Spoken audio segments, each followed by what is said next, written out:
Welcome back to the ZeroW Podcast, where we talk about lifting, coaching, and more.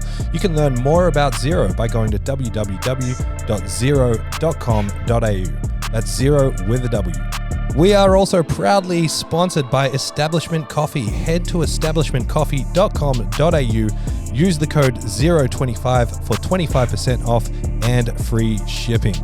If you're watching on YouTube, don't forget to like and subscribe. That's what all the cool kids say. And if you're on Spotify, hit that 5-star review. We love it. Enjoy the show now. All right, fine. We're back. Hello. Welcome. You don't need to intro it now. We've already done a sick intro. It only took about 400 takes. Oh, wow. That was the best. If it looks like I'm crying on the YouTubes, it's because I've just been laughing. You know so what? hard. I can't wait till next time you guys have to get it behind a camera and I get to sit there and watch you fuck up every single line. I do anyway. Yeah. It just reminds me of when we used to film, me, you, and Daniel, and it was the worst. Yes. It was so good. That was bad as well because we were using that mic and I had it on like full pickup and then like a crow would go off or a car would drive past and I get really angry. I still remember like we'd all be laughing for like half an hour and you'd be like, all right, now time to be serious. I was like, what? And then we go again, just do the same thing. Oh, it was painful. But it was fun. COVID times. Very fun. All right. Welcome back to the potty, Meg and Bridget. Thank you. You guys were absent last week because we had the lads fill in. Boys. What have you been up to, Meg? Well, I've been doing a lot of filming this week. I'm filming some exercises, footage for an app that I'm working on. What else have I been doing? Just preparing for the new year. I have a couple of things I want to do with work and coaching now that we're in 2024. Nice. And surviving. Well, that's actually putting it really dramatically. We lost power for about 3 days, Christmas Day until like maybe the 28th, the Thursday. That's not too bad, actually. Yeah, It's not too bad. days. Gam's family, who live just up the road from us, didn't get their power back until late last week. Oh my goodness. So that's horrific. Are there still places without power, like Mount Tambourine and... I would Yeah. assume so. Yeah. I think Tamborine's still... They said today. I remember they said the 10th of January. Oh, really? Yeah, it was when all the Gold Coast should be turned back on. That's so long. Yeah, for those who don't know, Gold Coast got hit by a tornado on Christmas Day in the evening, like a proper tornado. Sounds crazy when you say it out loud. Yeah. It's really weird to look at like the footage of the destruction or photos or whatever because the trees are both ways. Yeah. Like in hurricanes, they're blown one way, Yeah. but everything was just everywhere. Just a mess. Yeah. What have you been up to, Bridget? Me, I've been doing lots of stuff. I've been training a lot. I have started a new coaching page, Gidge_0. So jump on Instagram and give me a follow. I would really appreciate it. 5 stars. Yes. And I've been back from holidays for about a week. I had 10 days off work and that was really nice, really relaxing, but I'm happy to be here and keen to get back into it. Very nice. James, what have you been up to? Did I say last week on the podcast I'm doing a little wee challenge? Yeah. How's that going? It's good. Look, I've looked at it differently now. I'm not trying to challenge myself. I'm trying to Create new habits. I'm trying to create change instead. Okay. Instead of looking at it as a challenge. What is it? I'm doing 75 hard. Oh, yeah. Yeah. So it's 2 workouts a day, 2 45-minute workouts a day. I include walking my dog as one of the workouts, but then other times I'll do jiu-jitsu and lift. So that one's easy. I do that one every day. The drinking a gallon of water, I drink a gallon of liquids every day. It's a bit like, subtly difficult, right? Because you have to cut out sugar or something. Is that right? Yeah, well, for the past 9 days, all I've eaten is fruit and meat. Oh, okay. Yeah, so it's like I'm just doing like a carnivore-esque kind of thing. It's called the superhuman diet. So it's just like eggs, cheese, Fruit, avocado, meat. Yeah. What are you red cutting meat. out? Processed stuff? Yeah, so I haven't had like any. I haven't had anything for 9 Well, days. hang on. There's been processed stuff. Like chorizo. Yeah, Cheese. yeah, true. Sorry, that's, yeah. the wrong word. Like it sounds like there's not a lot of carbs, like grains. Yeah, no, none. Okay. So we'll see how. I actually feel good. Yeah. And then what else is in the challenge? There is you got to take a progress photo every day. Is it no caffeine? Nah. I wouldn't do that.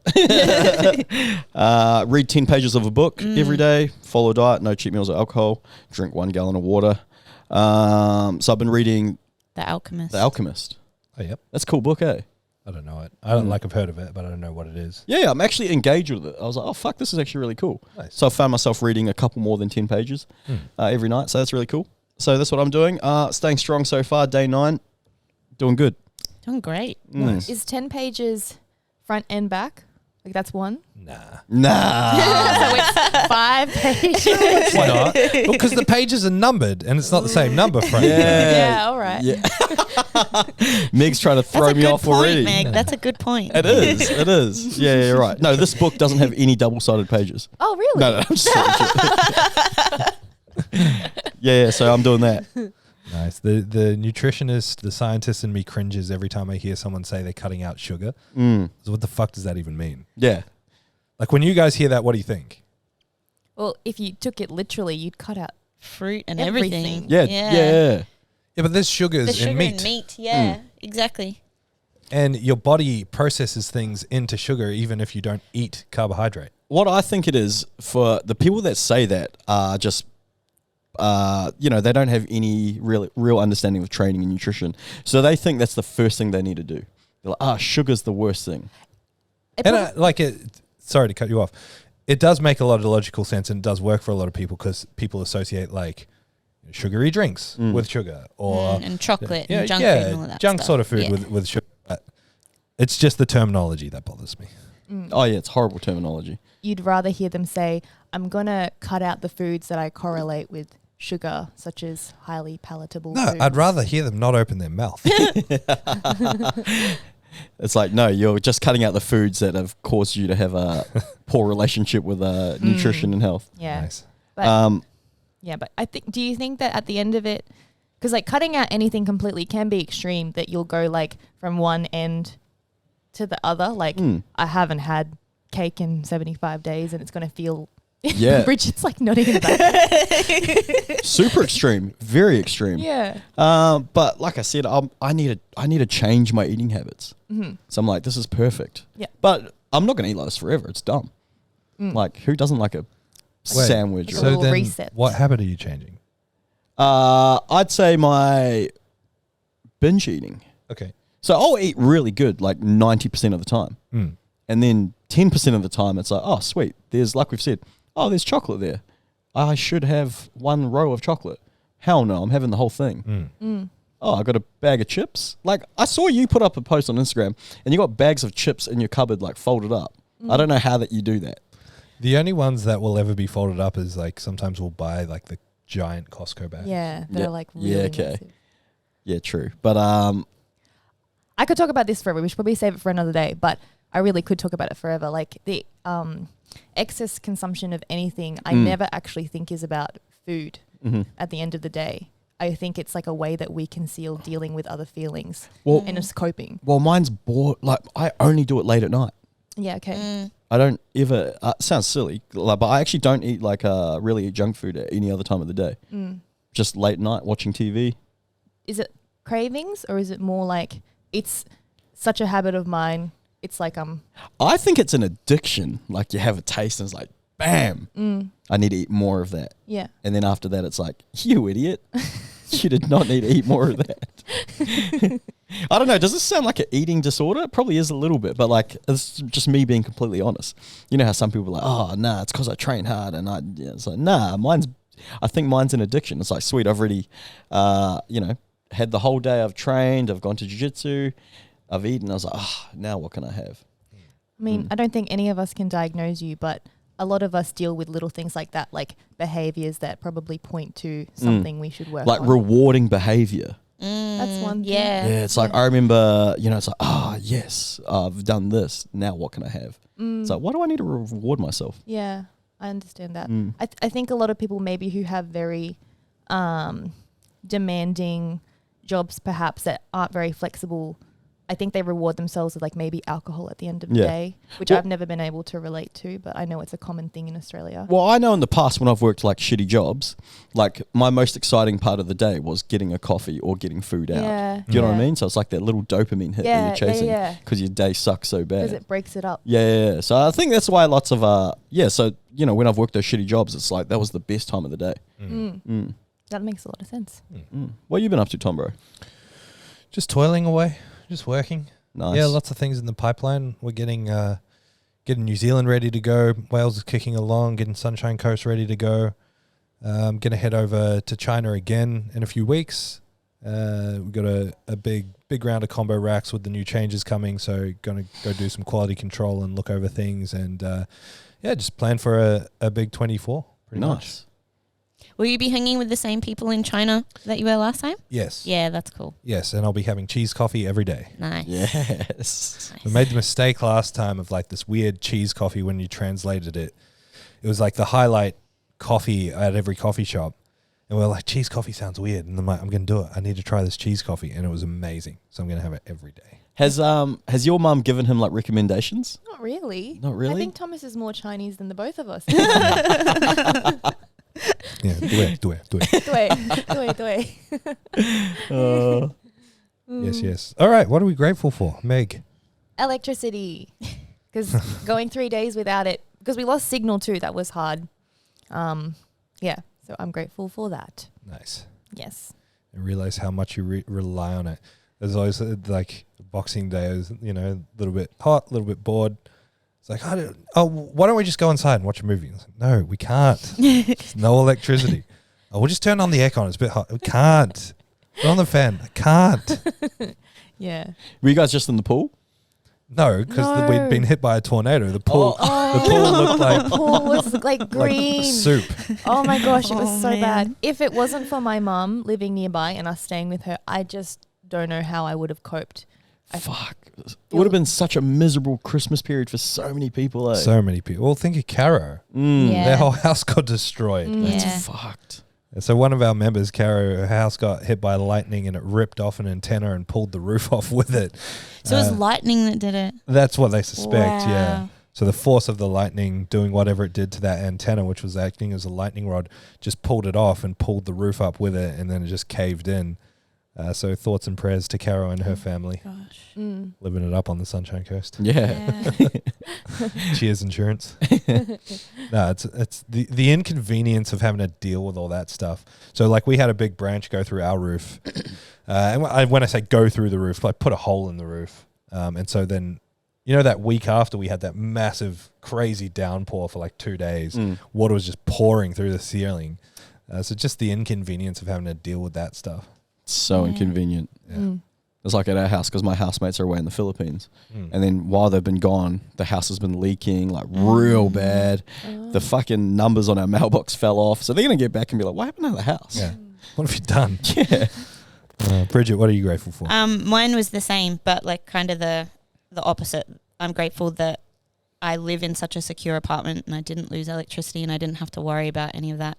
Because I was out Christmas Day and Barry was home by himself and we were a little bit stressed out, but we got back and he was okay. So, Barry. yeah, little Barry.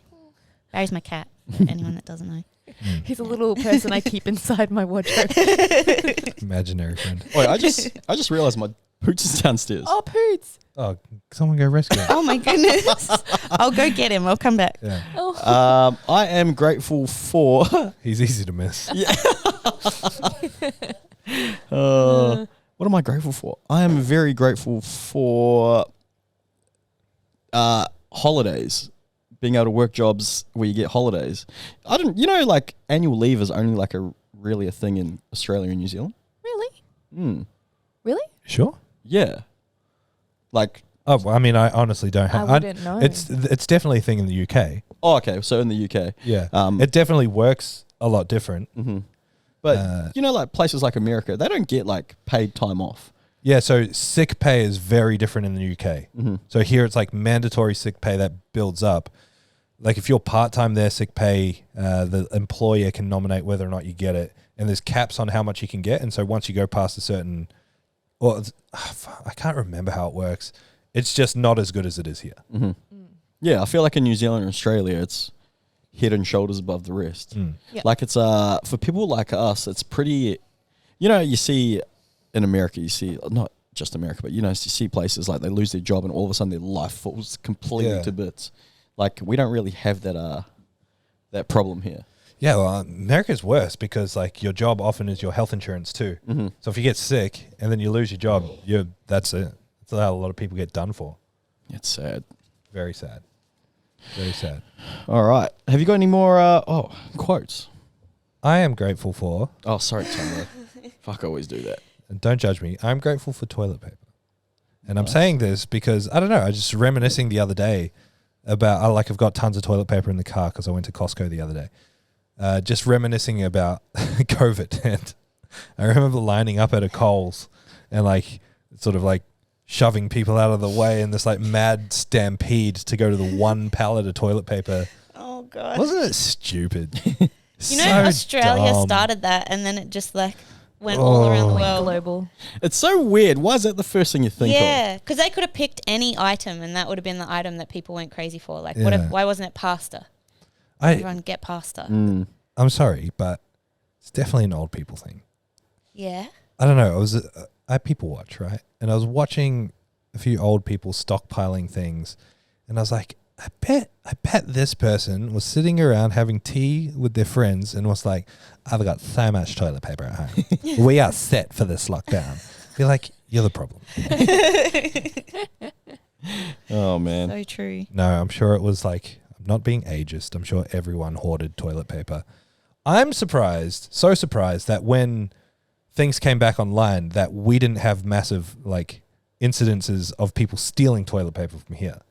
Well, I think it went down faster than usual, but I don't remember ever coming in and being like, where's all our toilet paper? Yeah. And I thought we would. Yeah. That's true. I remember that as well. During COVID, I remember thinking that. What the fuck? How come no one's stealing our toilet paper? All right, my quote is, I need a quote. the magic you're looking for in life is found in the work you're avoiding. Ooh. Yep. Thanks, Carlo.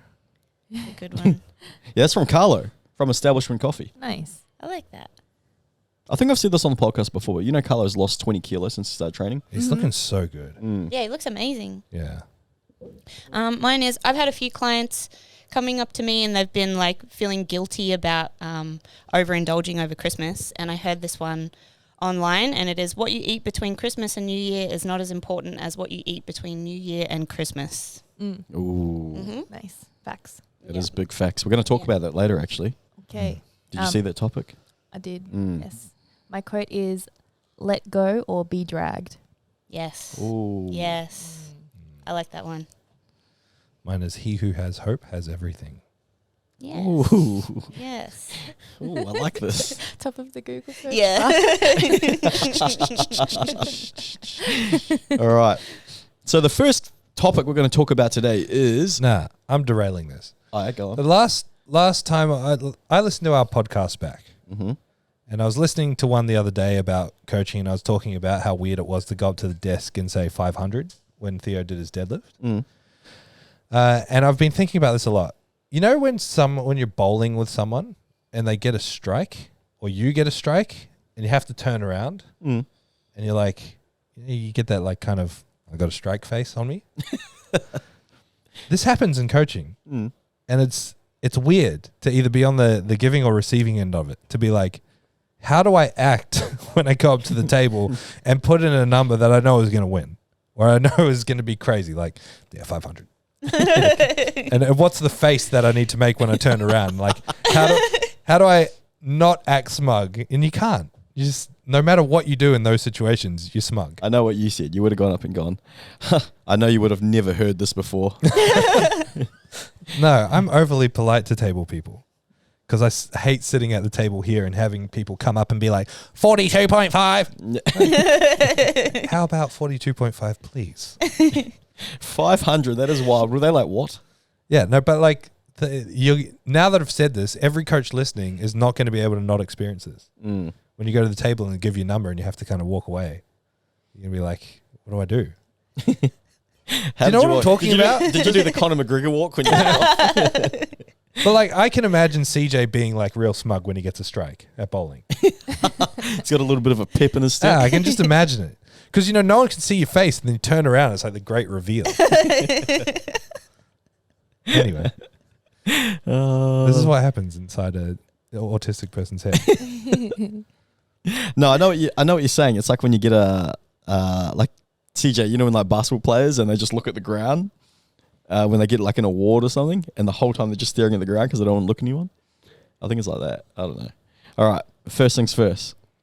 So the first topic it's kind of carrying off the back of what we were just talking about before, Meg. Reasons why your holiday is making you feel worse than good. Making you feel worse than Do you know what I mean? How many people have you seen come back and they're like, oh, I just want to be back in routine. I just want to start eating. Well, that's your answer right there. They're completely out of routine. They're probably eating things that they don't normally eat, consuming more alcohol. I know I did, and I came back feeling terrible. Did you? I enjoyed myself. No, I came back feeling awful.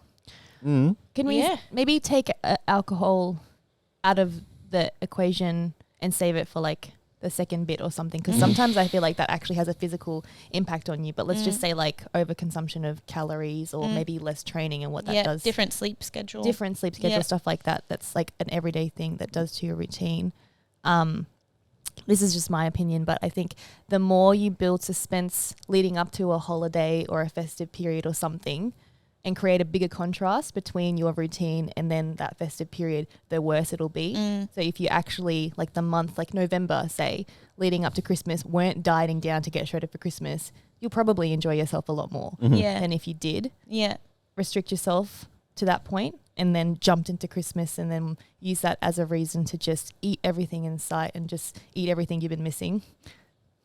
So what I'm hearing is that from this period now, all the way to Christmas, I should be eating heaps to practice for Christmas. No. Gotcha. I'm with you. No, it's not what I mean. No. I know exactly what you mean. Like the more restrictive you are in all senses of it, the more you allow yourself to let go when you've got the opportunity to let go. Yeah, and then it creates a little bit of anxiety around allowing yourself to enjoy going away on holiday. 100%. I used to think of that like I'd go to meet up with my friends from like Newcastle, so we don't get to see each other all the time. We'd get together, stay in like a Airbnb or hotel. We'd party, have fun for like 3 or 4 days, and I'd have the best time, something I looked so forward to. And then I'd come back feeling shitty. I'm like, oh, all I did was eat shit. It's like, why did I feel like that? I was on holiday. I was meant to enjoy myself. Yeah. I don't really do that anymore. I'm a little bit better at detaching myself from that now. But so like this holiday period, I think I trained like 5 times in December, and I had KFC way too many times and drunk way too many beers and whatnot. But I just thoroughly enjoyed it the entire time. I didn't really ever feel bad because it was like, it is what it is. Some people just aren't capable of doing that detachment part though. Yeah. I don't know where the influence comes from, where they lead themselves to believe that you should feel guilty for eating a bit differently or training a bit differently at certain periods of the year. I think it's like reason hunting as well. You get to the end of it, you feel like shit. You're like, what's the reason for this? You go back and you're like, I ate like this. I slept like this. So you blame that thing. You attach a negative emotion to it, and then you look for that every time. And the problem is that humans inherently have far more positive than negative reward systems.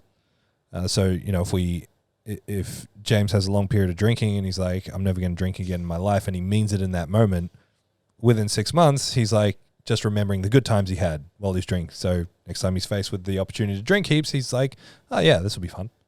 We forget the negative and we remember the positive and cling to that, which is a good thing to have for sure. But if you're constantly hunting for why you feel shit, you're going to find it, and then you blame that thing and again attach negative emotion and then spiral into thinking you're a piece of shit, which just isn't true. Like James just said, you're meant to enjoy periods like that. And you can't change the fact that it happened. Like if you're not feeling great after that festive period and you're like, oh, it's because I did all this. Like, great, it happened, done. Now you need to focus on, okay, what do I need to do to get back into routine? Like what you mentioned before. Like I think you just enjoyed yourself. It was just I did. It was I just had a being great time. hungover. Yeah. But that's just. I feel like that just comes with. That's one of the costs. Yeah, absolutely. No, I had a great time while I was on holiday. It was fantastic.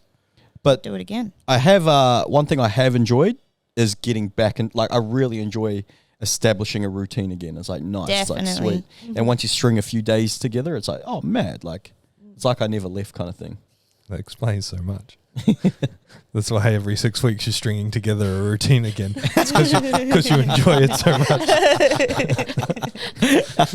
Had so much practice. Yeah, I'm good at it. I'm good at starting new routines. I find this topic hard to relate to though, because I'm an athlete. I just I stayed the course, baby. But you actually do though. No, I didn't. I like terribly over the Christmas period. But did you enjoy yourself? Yeah, You Yeah. really didn't though. I did. I find the alcohol part really hard to relate to, because I don't personally drink, but I also think that some people don't want to drink as much as they might end up doing, but there's a lot of social pressure to maybe do more than what they're Yes. comfortable with. Yes. I just would never succumb to that pressure, I guess, you know? Yeah, that's fair. There's definitely a lot more social pressure around that than food. I think so. Yeah, I don't know. I think it's just December. You know, you're wrapping up the year. Because I'd even find myself just like, not even with people. It's like a Sunday night. It's like, oh, I feel like a beer. I want a beer. You know, watch the sunset, have a wine, have a beer. I don't know. It's just something I enjoy. It's nice. In moderation. Crack open a cold one. Yeah. Tins and code. Yeah, tins and code. That's good. Still don't know what that means. But What's that mean? I can't have a beer until March 19th. So 75 days. What day are you on, James? day 10. Oh, you're doing like you did from Jan 1 or Jan 2? Yeah, so Jan 1, I still had rice, I think. On because January 1st. Or That was New Year's Day. We had KFC. oh, KFC. So Jan. Rice, KFC, they all blend into one. No. So when I started it, day 1 when I started it, I had rice because I wasn't sure what diet it was. I was like, oh, I'm just going to track macros. But I was Sure. like, no, I want to do something real random and different. Yeah. So I kind of cheated on the first day. It's all right. That's okay. Yeah. So we can understand that obviously it's just you're doing things far out of the norm from your daily schedule or daily routine, whatever it is. Is there ways what do you guys think you can do to fix this and make you feel a little bit better or make you enjoy your holidays? Are we just talking about like festive periods? Like, are we specifically talking about Christmas? Well, no, I just thought Anytime about you're on holiday? Yeah, I just thought about holiday in general. Like I bet when you guys were overseas, like you guys were like same thing. You guys would have been like, "Fuck, it's good to be back." Like it's good to eat my Yeah, foods, because what I walk my was gonna say is like traveling versus holiday at home is a bit different in that sense. Because traveling, I feel like the way I travel anyway should be exhausting. Should be doing stuff. And it's different if you're the kind of person who goes to like Fiji and lays by the beach and reads a book. But yeah, I think going overseas, carting bags around the place, going to different places, doing tours, walking around, it is very out of routine and it is very exhausting. And, you know, that classic line, "Oh, I need a holiday from my holiday." Yeah, I think, I don't know, it's part of traveling. For me, I like that part of traveling. I like being exhausted at the end of it and wanting to come home. It means I've had a good trip. Yeah. But to feel maybe less shame or guilt around not doing 4 days training per week, something I tell my clients a lot is if you train week to week, 52 weeks in a year, and you do 4 sessions, it's like over 200 sessions a year. So if you go on holiday and you're lucky enough to have the opportunity to do so, like a couple weeks a year, that's really not that many things. So you may as well spend the energy trying to rework your brain to enjoy it. You've got plenty of time to do it leading up to the holiday, you know? That's what I would say. I tell you what I struggle with personally sometimes. You know, obviously last year and probably the last few years besides the COVID years, I've traveled quite a bit. And a lot of the travel hasn't been exploring or holiday. And so it is quite hard to try and keep routine and keep good food and keep training in foreign places. That bit can be a bit tiring and a bit hard sometimes. But my attitude when I'm actually traveling somewhere is, you know, if there's something that looks yum, I'm not going to get it at home. I got to try it. However, nothing's worse than when you're like, I have to try this thing, you know, it's going to be delicious, and then it's not that good. And you're like, not only am I disappointed, the exchange rate sucks, so this croissant cost me $6 million, and I just ate fucking 4,000 shitty calories, and now I feel terrible. Well, So so besides like body composition aside and everything else, what's the most common thing you hear from powerlifter if they've gone on holidays for 2 weeks and they come back? Oh, They think they've lost strength. strength gain. I feel so weak. It's like, why do you need to feel strong today? Like, why do you need to be strong today? Do you know? Does this make sense? Well, it's Yeah. more than that. It's kind of like, really? Yeah. You mean you went and did nothing and didn't train and ate terribly and didn't sleep and are jet lagged and you don't feel strong? Whoa, crazy. Yeah, it's quite hard for some people to comprehend. It is. But during those periods, like now that I'm training again, and obviously I'm weaker, but I'm just trying to enjoy the exercises that I'm doing rather than Yes. thinking about the load that I'm doing. It's like, just enjoy this. It's good to be back. But it's exactly like Meg's quote about, was it your quote? The time between Christmas and New Year's? Bridget's quote? The time between Christmas and New Year's versus the time between New Year's and Christmas. It's a training maturity thing, right? When you're not that mature in your training, any time you don't feel strong, you freak out that you're going backwards. Just like if you're not mature in your diet and exercise and body composition, anytime the scales go up 100 grams and you're trying to lose weight, you think you're going backwards. So being able to zoom out and be like, there are times, periods, days, weeks, sometimes months where there's a lull in performance or strength, but overall, over time, I'm getting stronger. That's okay. The hard thing is like, I can say that to you, but until you experience it and see it, which takes weeks, months, years, it might be hard to believe. Yeah. If someone's newer to training in general, it'll fall on deaf ears saying, it's okay. Like over time, you'll come to accept not feeling strong all the time. It doesn't really land the same way. For sure. For sure. All right. I want to do a powerlifting one here. So I just want to know what you guys think powerlifters especially should focus on in 2024. What's your biggest piece of advice for powerlifters this year?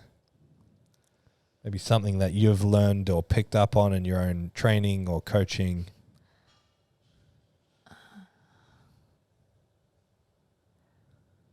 Not everyone at once. Don't ignore injuries.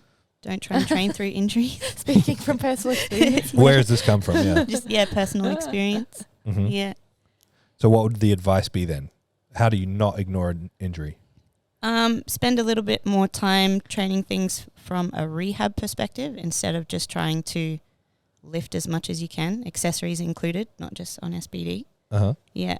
So that's what I was doing. When I stopped doing SBD because I was injured, I started pushing other exercises harder, and it was all about lifting as much as I could on those exercises because I missed lifting heavy on SBD instead of focusing on holding the correct positions, etc. Yeah. And it's what a lot of people do is like you get hurt, you do something else because you can't do the thing that causes the pain, but you never do anything to address what was causing the pain in the first place. I'm not saying that that's what you did specifically, but a lot of people do this. It's like, I hurt my back, can't squat and deadlift anymore. Going to go ham on leg machines, going to go ham on upper body. Back's feeling a bit better now. Go back to doing squat and deadlift with the same technique, the same programming, the same everything that caused wherever the injury came from in the first place.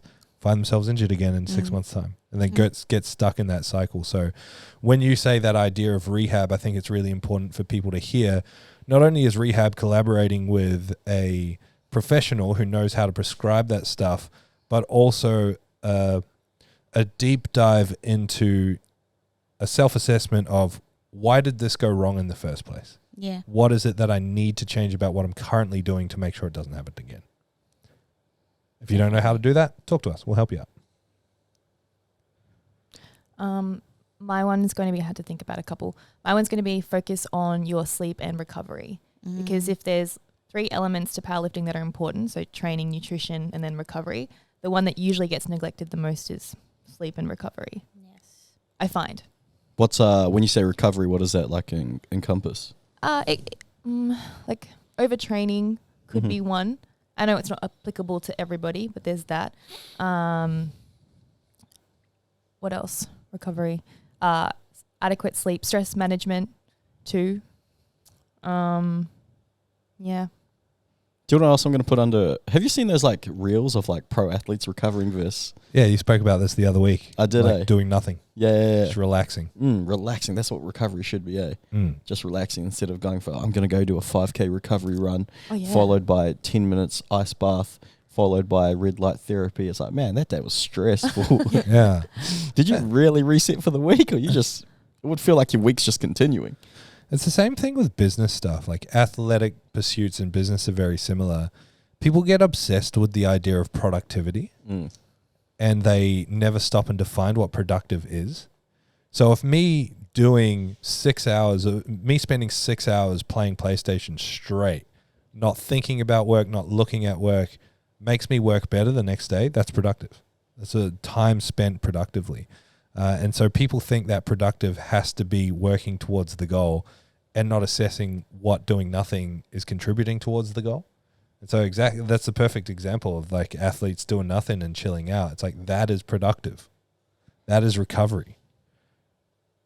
One thing I think powerlifters should try do better in 2024 is like what you said, Meg, but just trying to be a little bit more consistent. Just a little bit of consistency across, all three pillars: sleep, nutrition, training. Yeah. If you can be consistent across all three, not perfect, but just consistent, you're obviously just working closer to achieving your goals. Yeah. Your strength training goals. And again, it's the same thing as we were just talking about before with the travel stuff. It's like consistency involves you zooming out and being not just consistent for one session or 1 week, but for the year. And so if you miss a few training sessions, like 100% effort for 50% of the time, or 100% consistency for 50% of the time, is still worse than 80% consistency. I know that sounds weird, but you know what I'm saying. 100%. I look at, I'm going to use myself as an example here. Anything I'm into, I get really good at getting to that like intermediate level or anything like that. But I never really get the long-term results that I desire because I'm just not consistent enough. The hard thing with that is that for most things, you can get to a pretty decent level with a minimal time with a minimal time commitment. To really get good at something, you have to turn off other things in your life. If you want to be the best at something, if you want to really push for something, certain aspects of other areas of your life have to go down in the priority list. And not everyone's willing or able to do that. Yeah, that's a good point. For sure. My biggest advice for powerlifters in 2024, I mean, it's especially poignant for lifters in Australia, but it applies all over the world, is just take a bit more thought for yourself. Like, try and critically think about programming, technique, try and use your brain a little bit, ask questions. Really, when someone justifies something, whether you're watching it on Instagram or YouTube or your coach tells you or whatever, this isn't about being a prick and, clapping back at everything everyone says, but going into your head and being like, what does this actually mean? Does that definition, does that statement make sense? If it doesn't, how can I make sense of it? And if we're talking about powerlifters specifically, I mean this for federation stuff as well. Like, Australia is the perfect model of the terrible, terrible, terrible leadership spreading rumors and lies about everyone else, and then people just believing it. Like, Wilkes did that, Sean Muir did that, and that's what made powerlifting federations in Australia crumble like PA and APU did. And so this year, don't just take people's word for it. Look at things yourself. Talk to the lifters, talk to your peers, make a critical assessment. Don't just be trusting of authority. I know that sounds very conspiracist now, but look into things yourself and make your own educated decision. If someone's saying, "Oh no, that fits shit, don't compete there," don't just believe them. Go have a look. Make up your own mind, because most people talking about other things don't have all the information or don't have any information at all. They've just been told by someone else who also doesn't know what they're talking about. I think that'll serve you really well wherever you are. The fact of the matter is that powerlifting is cool. Powerlifting is cool in pretty much every federation. There's good people in pretty much every federation. you get to decide where you end up. And for most people, it's not a death sentence, it's not a life sentence. If you don't like where you are, you can change it. Don't complain about it. Don't stay there. Just move on. There are options. It's a great thing about powerlifting. There are plenty of options. So that's my advice for powerlifters in 2024. Nice. I just thought about this just then. There's not many hobbyist sports that restrict you to a federation other than powerlifting. Do you know what I mean? So, like, if you're a boxer, you can compete in multiple federations. Can you really? Yeah. I thought boxing was... No, so that's why boxing was similar to powerlifting. Nah, so that's why you'll see people. CJ, you might be able to correct me if I'm wrong, but that's why you see fighters. He's the WBFO champ, the WBO champ, the WBF. Yeah, but they've got they're champions of multiple different organizations. Oh, there you go. So yeah, I think that's the weird thing about powerlifting. Like, because APL. It's you can compete anywhere if you're a member of APL. Yeah, well, I wouldn't even say it's a weird thing about powerlifting. It's a purely IPF thing, and honestly, IPF has always been really good about it. It's more been Australian federations been really bad about it. Oh, really? Yeah. That said, the 14.9 or whatever the clause is in the bylaws, they have changed a few times over the last few years. So now it is more restrictive than ever. But historically, it's been really open.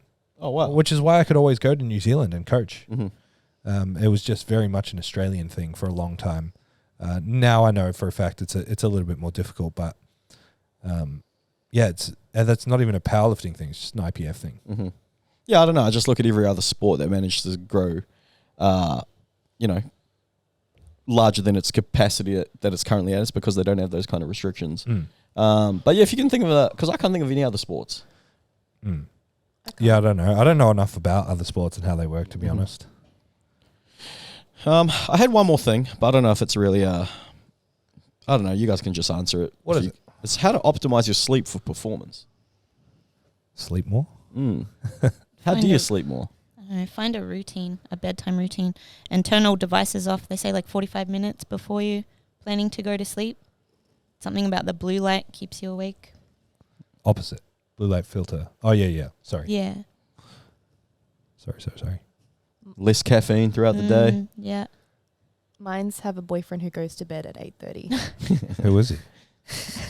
Because I used to go to bed at like midnight, and then I kind of just got forced into this new sleep routine, and I have never trained better. I love that. So much resistance because I'm such a night owl, but it really makes a difference. Yeah. Yeah. When I was running, I was going to bed at like 7. Wow. Yeah. Before, some nights before 7, like 6:30. Oh Some nights in my house, everyone's in bed at 6:30. Oh my goodness. It's the dream. Yeah, so start running. No, don't do that. That's the dream. So I'm gonna speak for all the people that don't really buy into the general sleep advice, because it's true. I mean, it's all well and good to say, put light filters on your phones, turn off the lights in the house, because light affects circadian rhythms, and circadian rhythms are important for like naturally producing melatonin and putting you to sleep and all that sort of stuff. So darkness is important for sure. But a lot of people just can't do that. Like, a lot of people think of someone who genuinely feels unsafe at home unless lights are on. You got to empathize with that, right?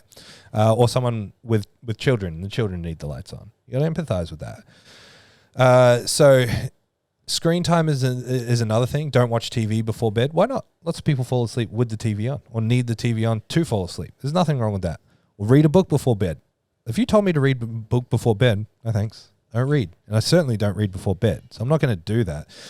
So the best thing when it comes to encouraging, and this is a note for like the coaches out there who deal with people with poor sleep routines, your job isn't to tell them how to go to sleep.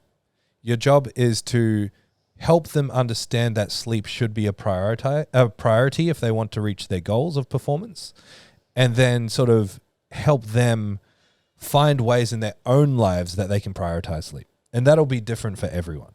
Whether it is going to bed earlier, setting a bedtime alarm instead of a morning alarm, whether it is something to do with light, whether it is to do with something with changing routine. But the person has to see it as a priority for it to be able to change.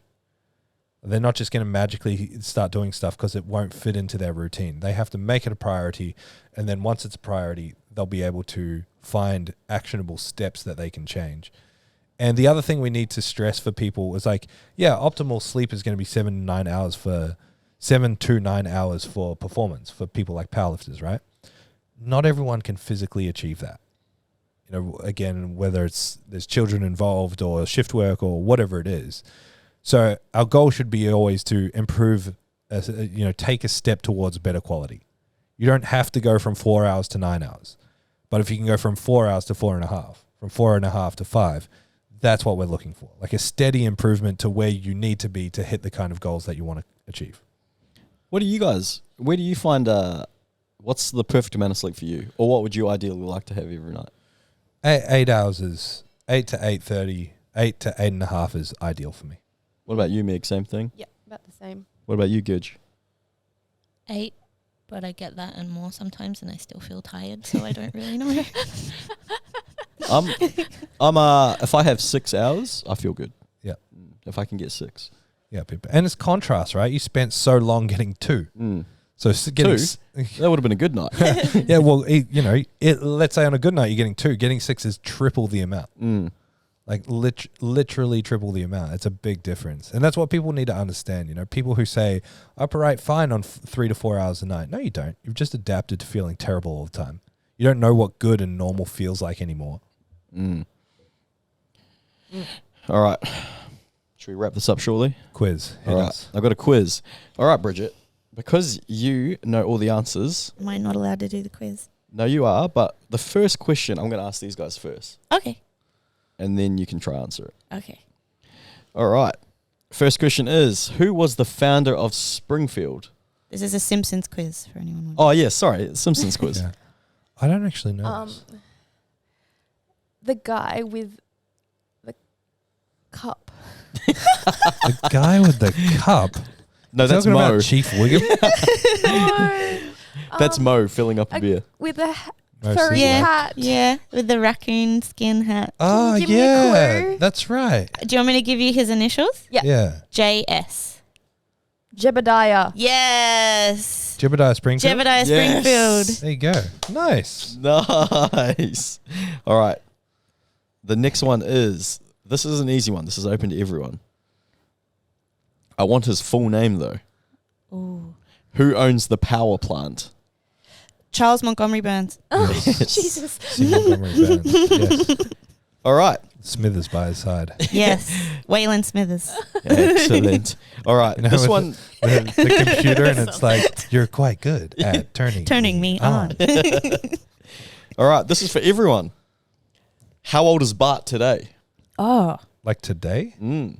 Isn't he always 11? No, He's no, no. always I mean, 10. like, if he aged. If he aged, he would be like 44. If he was 90... Yeah, 44. 1992 was season 1, wasn't it? Nope. I thought it was 88, so maybe like 48. That would be 46. 48, 46. So it was 89, the first episode. Oh, same as so, me. Mm. So So 47? he's 10 years older than you. Yeah, 44. Yeah. 44. So you got it right. Yeah. How crazy is that? Bart would be 44 today. Marge and Homer would be in their 60s. Ooh. And Maggie would be the same age as Thomas. Yeah, far out. Ah, Maggie. That's crazy. Yeah. Pretty crazy, eh? wow. Yeah. The longevity of The Simpsons, eh? Yeah. Is it still going or is it finished? I think it is still going, but it's terrible now. Yeah, okay. Yeah. Is it actually they try terrible, to, or they you can try still to, watch no, they it? just try to like, there's too much happening all at once, and Homer's not like stupid funny anymore. He's just really obnoxious and annoying. Yeah. And they try to put too much pop culture in it, I think. You know when you watch The Simpsons as an adult, Homer's an Homer's asshole. he's a horrible I thought he was so husband and funny. dad, eh? I feel so bad for Marge. Yeah. Free Marge. All right. What is... Bridget, you can't answer this one. Okay. What is Apu's last name and where does he work? Nahasapinima Padalon. Yes. He works at the Quickie Mart. Nice. And who needs the Quickie Mart? Who needs it? Mm. Everyone? I do. Yeah. You know that song? Who needs the... Oh. Yeah, And he's all he's sad. crying. Yeah. Fuck. How good is The Simpsons? Nice. All right. Not you either, Bridget. All right. No, actually, anyone. No, it's fine. Let them do it. All right. Yeah, let the plebs do it. What is Homer's favorite beer? Duff. Oh, it's so easy. All right. And what is the name of that beer's character? Duff man. Oh my God, give me a chance. All right. I got another question. What restaurant? Name a restaurant from The Simpsons. Uncle Mo's Family Feedback. Anything else? What's Uncle Mo? Is that when he turns the bar into a restaurant? What's the seafood restaurant, the all-you-can-eat one? Oh, Homer gets kicked out of. yeah. It's like Captain's something. Yeah, I can't remember. The like neon sign is like the fish. Yeah, is it something Fry? Maybe? I can't remember. I don't know. I like What's how another everyone knows. Like no one. The Simpsons isn't anyone's favorite thing, but everyone knows everything about The Simpsons. Our generation, at least. Our Yeah. generation. Yeah. All right. I don't know if this is a little bit corny or a little bit weird.